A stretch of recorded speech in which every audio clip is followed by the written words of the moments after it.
Salaki, but to Yahweh Shah's coming to deliver his elect, and also get revenge, bro. Pursuant to Isaiah the 63rd chapter. But go ahead, brother. Keep reading on wisdom. Keep reading on 2 Ezra 13. 2 Ezra 13 and 11. And they were all mixed together, the blast of fire, the flaming breath, and the blast of fire, the flaming breath, the great tempest, and fell with violence upon the multitude which prepared to fight, and burned them up every one, so that upon a sudden of the innumerable multitude nothing was to be perceived but only dust and smell of smoke. When I saw this, I was afraid. Just imagine, because man, you just don't even know how much death is finna be over there. Just imagine, you see 1,000 people, you're like, damn, that's a big ass crowd. Imagine seeing well over, because China got over 1 million soldiers themselves. So imagine seeing millions and millions of soldiers over there in that region of land, and within a short notice, you just see all the motherfuckers turning to dust. You know what I mean? That shit would scare anybody. Alright, but this is what's gonna happen when they fight against Yahweh Shah. Alright, it's gonna be tanks getting zapped.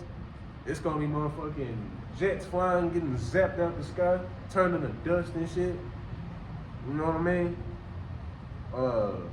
You're gonna have motherfuckers trying to run, getting zapped too.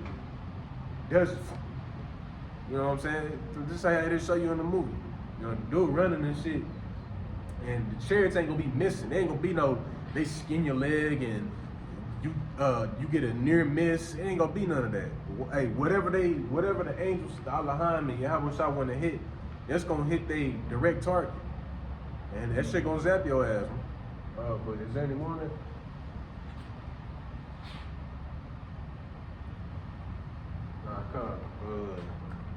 I'm gonna go to Revelations 19.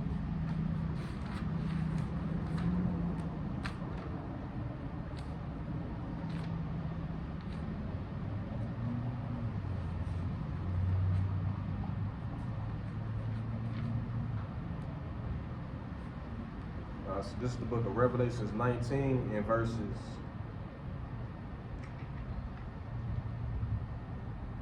10. It says, "And I fell at his feet to worship him. And he said unto me, See thou do it not. I am thy fellow servant and of thy brethren that have the testimony of Yahweh Shah. Worship Yahweh, for the testimony of Yahweh Shah is the spirit of prophecy," which is why we consistently, go into biblical prophecy. Because this, of course, besides repenting, besides knowing the names, things of that nature, right? This is one of the most important things. You got a lot of congregations that don't go into prophecy. If you don't go into prophecy, you're not going to understand the times that you're in.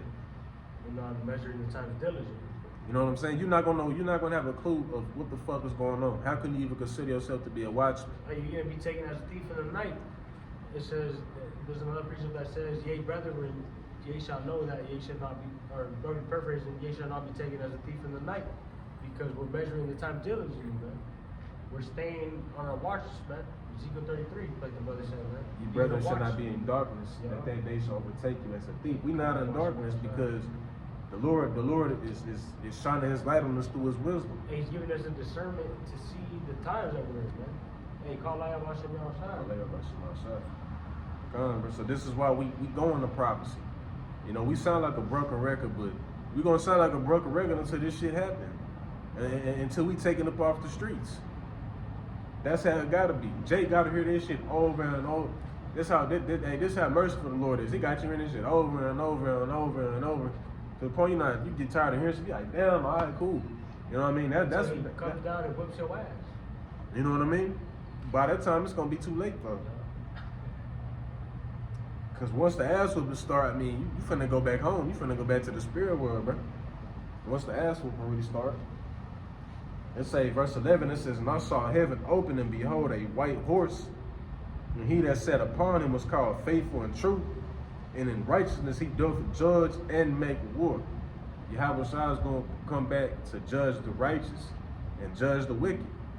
Right? So he going to either deliver you, right, and you're going to be saved, and you got to be the 12 tribes first and foremost. Ain't gonna be no heathens on the ships.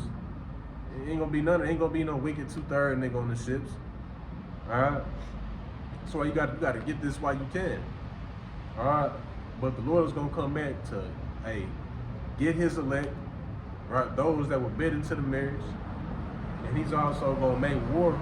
You know what I'm saying, with the wicked of this world, man, which also includes the 2/3 of our people, because you in the spirit of the so-called white man.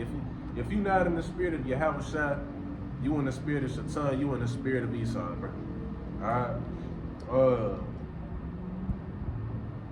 Verses 12, it says, his eyes were as a flame of fire, and on his head were many crowns, and he had a name written that no man knew, but he himself. And when you think of like a dragon, you know, a dragon, you know, how his eyes be on fire, they be glowing, you know, because it's when it gets to that point, you know, it's basically gonna cause wrath, man.